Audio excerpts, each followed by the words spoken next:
मित्रों, मुझे बीमा करना अच्छा लगता है क्योंकि एक बीमा एजेंट ही किसी विधवा, किसी अनाथ की आशा की किरण होता है। परिवार के मुखिया की मृत्यु होने पर अगले 2 या 3 दिन तक तो पड़ोसियों, रिश्तेदारों का आना जाना लगा रहता है। सभी सहानुभूति और किसी भी मदद का आश्वासन भी देते हैं, लेकिन एक सप्ताह बीतते बीतते सबकी असलियत सामने आने लगती है। लोग उस घर के आसपास से गुजरना भी बंद कर देते हैं कि कहीं कोई कुछ मांग न ले। यही आजकल की कड़वी सच्चाई है।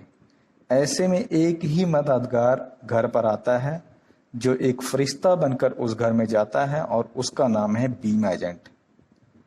उस समय जब वह उस परिवार को इंश्योरेंस के लिए पैसे दिलाने के लिए जब डॉक्यूमेंटेशन कर रहा होता है, तो उस परिवार के सदस्य, उसके बच्चे, उसकी पत्नी, उसके बूढ़े माँ बाप जिस आशा की दृष्टि से देख रहे होते हैं, उसे देखकर असीम शांति प्राप्त होती है। परिवार के मुखिया के जाने का दुख भी होता है, लेकिन इस बात की खुशी भी होती है कि ऐसे समय में जब कोई इस परिवार का सहारा नहीं है, तो मैं इस परिवार का सहारा बन रहा हूं, और मेरे कारण इस परिवार के लोगों के मायूस चेहरों पर थोड़ी थोड़ी मुस्कान आई है।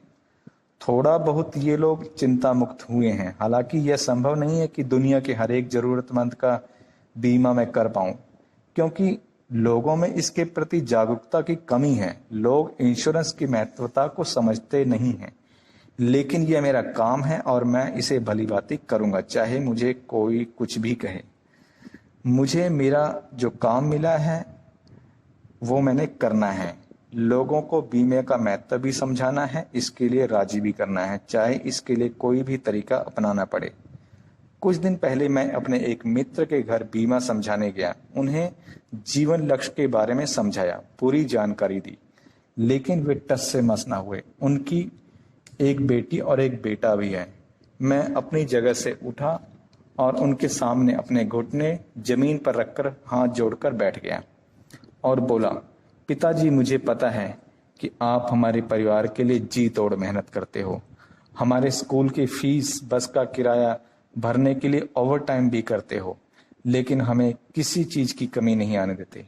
लेकिन मैं चिंतित हूं कि यदि आपको कुछ हो गया तो हमारा क्या होगा? घर का राशन कैसे आएगा?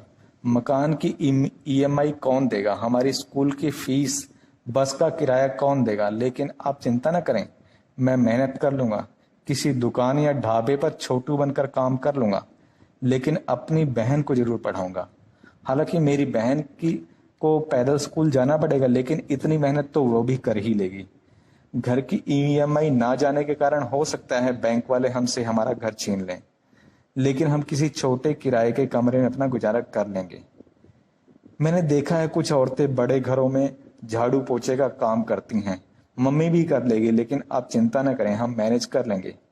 मित्रों, इतना कहते कहते मेरी आंखें डबडबा गई। मेरे मित्र ने भी मुझे उठाकर गले लगा लिया और उनकी आंखों से भी आंसू बह रहे थे।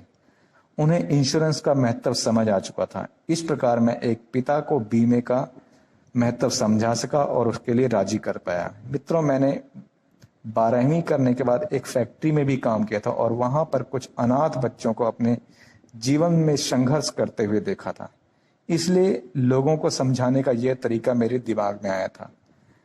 प्रिय मित्र, यदि आप एलआईसी के बीमा धारक हैं, तो आपको बीमा का वास्तविक उद्देश्य या महत्व समझ आ गया होगा।